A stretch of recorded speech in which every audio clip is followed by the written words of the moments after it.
স্বাগত দীপ্ত সংবাদে আপনাদের সাথে আছে আমি তানিয়া আফরিন। শুরুতে জানাবো নিটোল টাটা সংবাদ শিরোনাম। যারা উন্নয়ন অগ্রযাত্রায় সহায়তা করে বাংলাদেশ তাদের সঙ্গেই কাজ করবে বললেন প্রধানমন্ত্রী। ভারতে ফের ক্ষমতায় আসছে মোদির বিজেপি, বুথ ফেরত জরিপের তথ্য, বাড়বে আসন সংখ্যা।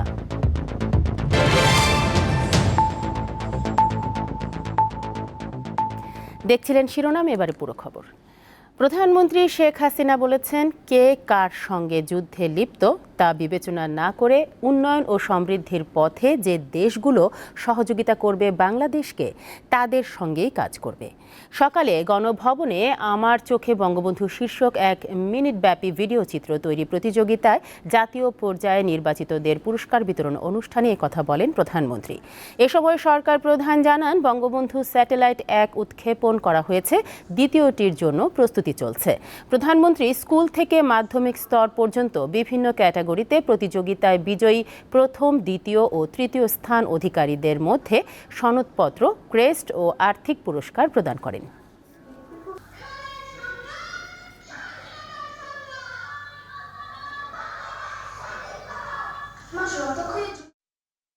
এই যে একটা আদর্শ, স্বাধীন বাংলাদেশের আদর্শ, এই আদর্শ, সেই চেতনাটাই গড়ে উঠবে, যাতে তারা লেখাপড়া শিখে এই দেশকে এগিয়ে নিয়ে যাবে।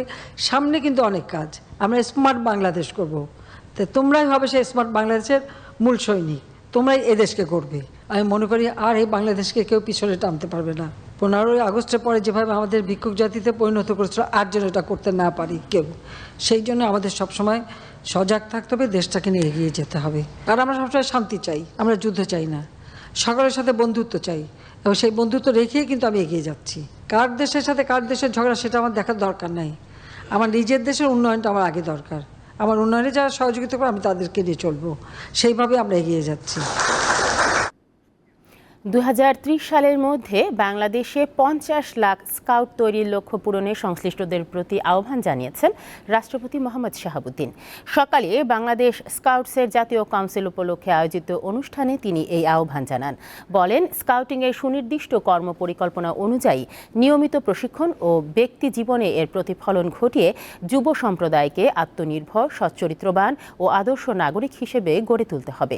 রাষ্ট্রপতি বলেন, বাংলাদেশকে উন্নত ও স্মার্ট দেশে পরিণত করার লক্ষ্য অর্জনে দেশের যুব সম্প্রদায়কে মহান মুক্তিযুদ্ধের চেতনায় উজ্জীবিত, দক্ষ ও মানবিক মূল্যবোধ সম্পন্ন স্মার্ট নাগরিক হিসেবে গড়ে তুলতে হবে। স্কাউট আন্দোলন এক্ষেত্রে ইতিবাচক অবদান রাখতে পারে।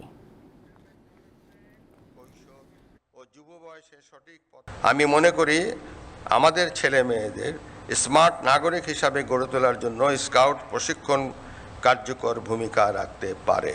তারা যাতে শৈশব, কৈশোর ও যুব বয়সে সঠিক পথে পরিচালিত হয়, সুনাগরিক হিসাবে গড়ে ওঠে এবং মাদক, সন্ত্রাস ও দুর্নীতিমুক্ত স্মার্ট বাংলাদেশ গড়ার কাজে এগিয়ে আসতে পারে, সে লক্ষ্যে আপনাদের আরও বেশি তৎপর হতে হবে। বেনজির আহমেদ ইস্যুতে ফের সরকারের সমালোচনা করলেন বিএনপির মহাসচিব। সকালে রাজধানীতে জাতীয় প্রেস ক্লাবে এক অনুষ্ঠানে তিনি বলেন, দুর্নীতিতে অভিযুক্ত সাবেক পুলিশ প্রধানকে বিদেশে পালাতে সহযোগিতা করে সরকার নিজেদের ব্যর্থতা প্রমাণ করেছে। আজকে ওই এক প্রভু এখন কোথায় গেছে? এমন ভাবে কথা বলতো, এই পিস্তল দেখিয়ে বলতো, এটা তোমাকে এমনি দেওয়া হয় নাই, ব্যবহার করার জন্য দেওয়া হয়েছে, করেছেও ব্যবহার, বহু মানুষকে মেরেছে, গুম করে রেখেছে। এখন আপনি কোথায়? আমাদের প্রধান, আমাদের আইন শৃঙ্খলা বাহিনী, আমাদের হোম প্রধান বলছেন তার সম্পর্কে আমি কিছু জানি না। তো রাষ্ট্র কিছুই জানে না, এটা রাষ্ট্র আছে। সম্প্রতি শ্রমিক হিসেবে মালয়েশিয়ায় যেতে না পারা সংক্ষুব্ধ কোনো ব্যক্তি মামলা করলে সিআইডি ব্যবস্থা নেবে বলে জানিয়েছেন সংস্থার প্রধান মোহাম্মদ আলী মিয়া। তিনি বলেন, শুধু মানব পাচার আইনে মামলা নয়, বিদেশ পাঠানোর নামে যারা অবৈধভাবে টাকা আয় করে বিভিন্ন জায়গায় হস্তান্তর করেছে তাদের বিরুদ্ধে মানি লন্ডারিংয়ের অভিযোগ আনা হবে। সকালে রাজধানীর মালিবাগে সিআইডি হেডকোয়ার্টারে আয়োজিত এক অনুষ্ঠান শেষে তিনি এসব কথা বলেন।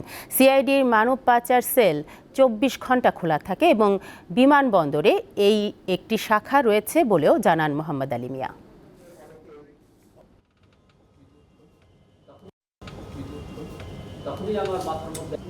যারা মানব পাচার করে বা ভুয়া টিকিট, ভুয়া ভিসা ইত্যাদি দিয়ে যারা মানুষের সাথে প্রতারণা করেছে, মানুষের অর্থ নিয়েছে, তাদের বিরুদ্ধে আমরা মানব পাচারের একদিকে মামলা করি, পাশাপাশি এটা মানি লন্ডারিং প্রেডিকেট অফেন্সের একটা পার্ট। প্রেডিকেট অফেন্সও আমরা তাদের মানি লন্ডারিংও তাদের বিরুদ্ধে মামলা আমরা রুজু করে থাকি এবং আইনগত ব্যবস্থা গ্রহণ করে থাকি। ময়মনসিংহে লাগেজের ভেতর থেকে অজ্ঞাত এক যুবকের খণ্ডিত মরদেহ উদ্ধার করেছে পুলিশ। সকালে সদর উপজেলার মনতলা এলাকায় ময়মনসিংহ টাঙ্গাইল মহাসড়কে সুতিয়া নদীর ব্রিজের নিচ থেকে এই মরদেহ উদ্ধার করা হয়। পুলিশ জানায়, সকালে ব্রিজের নিচে দেহাংশ ও পাশেই একটি বড় লাগেজ পড়ে থাকতে দেখেন স্থানীয়রা। তাদের কাছ থেকে খবর পেয়ে ঘটনাস্থলে গিয়ে বিচ্ছিন্ন অবস্থায় মরদেহ উদ্ধার করা হয়। এই ঘটনায় তদন্ত চলছে বলে জানিয়েছে পুলিশ। চট্টগ্রামে ইসলামী ব্যাংকের চকবাজার শাখার লকার থেকে অন্তত 150 ভরি স্বর্ণালংকার গায়েবের অভিযোগ উঠেছে। গত 29 মে এ ঘটনা ঘটলেও বিষয়টি শনিবার রাতে জানাজানি হওয়ার পর শুরু হয় তোলপাড়। এ ঘটনার পর ভুক্তভোগী নারী আদালতে মামলার প্রস্তুতি নিচ্ছেন। 17 বছর ধরে ইসলামী ব্যাংক চকবাজার শাখার লকার ব্যবহার করে আসছিলেন রোকেয়া বাড়ি। গত 29 মে দুপুরে ব্যাংকের লকার থেকে কিছু স্বর্ণালংকার আনতে যান তিনি। সংশ্লিষ্ট কর্মকর্তা তাকে লকার রুমের দরজা খুলে দেন। এরপর তার জন্য বরাদ্দ রাখা লকারের কাছে গিয়ে সেটি খোলা দেখতে পান রোকেয়া।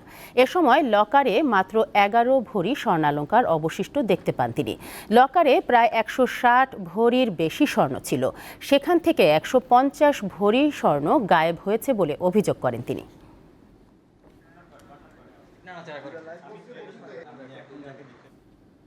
কোরবানির ঈদকে সামনে রেখে পশু হাটে তুলতে প্রস্তুত হবিগঞ্জের খামারিরা।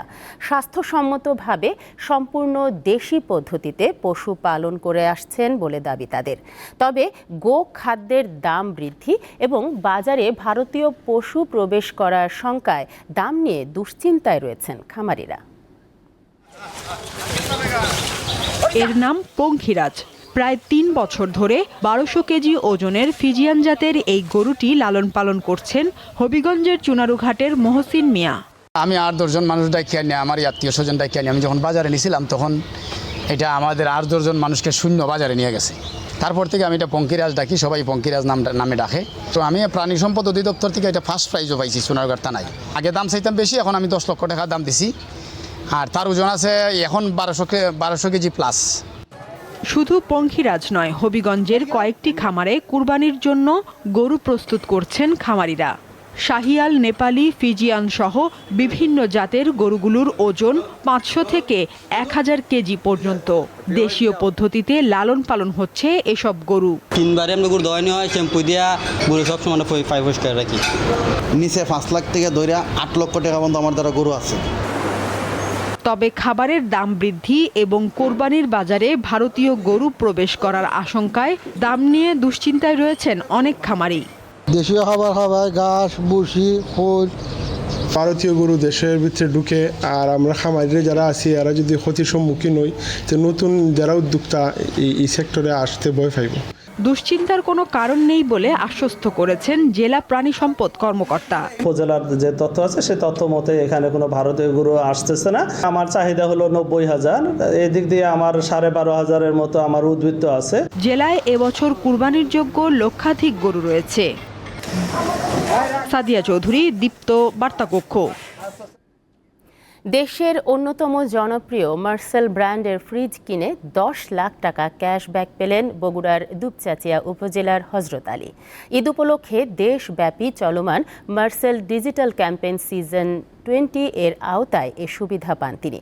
সম্প্রতি সান্তাহার রোডের JK কলেজ গেট এলাকায় মার্সেল ডিস্ট্রিবিউটরের শোরুম সেতু ইলেকট্রনিক্সে আনুষ্ঠানিকভাবে হযরত আলীর হাতে 10 লাখ টাকার চেক তুলে দেন মার্সেলের ব্র্যান্ড অ্যাম্বাসেডর চিত্রনায়ক আমিন খান ও অভিনেতা মামনুন হাসান ইমন।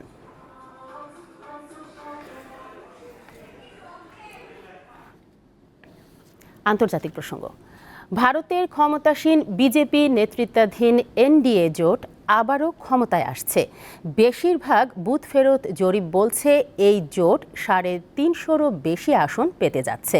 আর কংগ্রেসের নেতৃত্বে ইন্ডিয়া জোট 120 থেকে 150 আসন পেতে পারে। ভারতের লোকসভা নির্বাচনে সপ্তম দফার ভোট গ্রহণ শেষ হওয়ার সঙ্গে সঙ্গে বুথ ফেরত জরিপের ফল আসতে থাকে। ইন্ডিয়া নিউজ দি ডায়নামিক্সের জরিপ অনুযায়ী বিজেপির নেতৃত্বাধীন এনডিএ জোট পেতে পারে 371 আসন, আর কংগ্রেসের নেতৃত্বে ইন্ডিয়া জোট পাবে 125 আসন। জন কি বাতের বুথ ফেরত জরিপ বলছে এনডিএ পেতে যাচ্ছে 362 থেকে 392 আসন, আর ইন্ডিয়া জোট পাবে 141 থেকে 161 আসন। নিউজ নেশনের জরিপেও এনডিএকে এগিয়ে রাখা হয়েছে। এ জোট পেতে পারে 342 থেকে 378 আসন, বিপরীতে ইন্ডিয়া জোট পাবে 153 থেকে 169 আসন। আরেক জরিপ সংস্থা রিপাবলিক ভারত মাট্রিস বলছে বিজেপির নেতৃত্বাধীন এনডিএ পেতে যাচ্ছে 353 থেকে 368 আসন, আর কংগ্রেসের নেতৃত্বে ইন্ডিয়া জোট পেতে পারে 118 থেকে 138 আসন। বেশিরভাগ জরিপ বলছে উত্তরপ্রদেশ, বিহার, মধ্যপ্রদেশ, মহারাষ্ট্র, রাজস্থানে বিজেপি অবস্থান ধরে রাখবে। দক্ষিণ ভারতের কেরালাতে বিজেপি এবার খাতা খুলতে পারে। কয়েকটি সংস্থা বলছে পশ্চিমবঙ্গে মমতা বন্দ্যোপাধ্যায়ের তৃণমূল কংগ্রেসের চেয়ে বেশি আসন পেতে পারে প্রধানমন্ত্রী নরেন্দ্র মোদীর দল বিজেপি। তৃণমূলের আসন কমে হতে পারে 15, আর বিজেপির বেড়ে দাঁড়াতে পারে 25। বুথ ফেরত জরিপের ফল ঠিক থাকলে তৃতীয়বারের মতো সরকার গঠন করতে যাচ্ছেন নরেন্দ্র মোদী। প্রায় 6 সপ্তাহ ধরে 7 ধাপে বিশ্বের বৃহত্তম গণতান্ত্রিক দেশ ভারতের লোকসভা নির্বাচন হয়। 4 জুন আনুষ্ঠানিক ফল ঘোষণা করবে নির্বাচন কমিশন। লুৎফা ফৌজিয়া, দীপ্ত, বার্তাকক্ষ। শেষ করব দীপ্ত সংবাদ, তবে যাবার আগে নিটোল টাটা সংবাদ শিরোনামগুলো জানাবো আরও একবার। যারা উন্নয়ন অগ্রযাত্রার সহায়তা করে বাংলাদেশ তাদের সঙ্গেই কাজ করবে বললেন প্রধানমন্ত্রী। ভারতে ফের ক্ষমতায় আসছে মোদির বিজেপি, বুথ ফেরত জরিপের তথ্য, বাড়বে আসন সংখ্যা। এই ছিল এখনকার মতো। আমাদের পরবর্তী সংবাদ বিকেল 5টায়। দর্শক, আরও তথ্য ও বিনোদনের খবর পেতে যুক্ত থাকুন দীপ্ত ডিজিটাল প্ল্যাটফর্মগুলোতে। ধন্যবাদ সবাইকে।